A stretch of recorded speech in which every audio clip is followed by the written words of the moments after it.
Flat বাসার দরজা বন্ধ হলেই মানুষ বদলে যায়। সামনে ভাবি ভালো আছেন, আর দরজা বন্ধ হলেই ভাবিটা অনেক চালাক।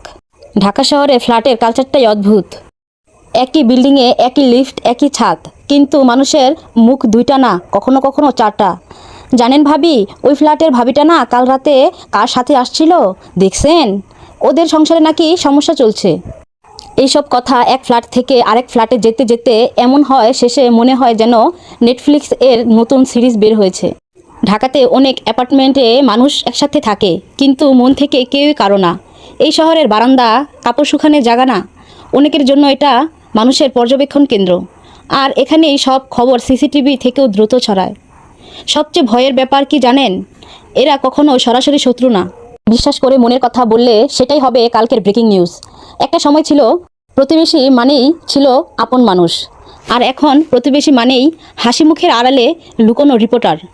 তাই এখন অনেকেই শিখে গেছে ফ্ল্যাটে শান্তিতে থাকতে চাইলে দরজা বন্ধ রাখা।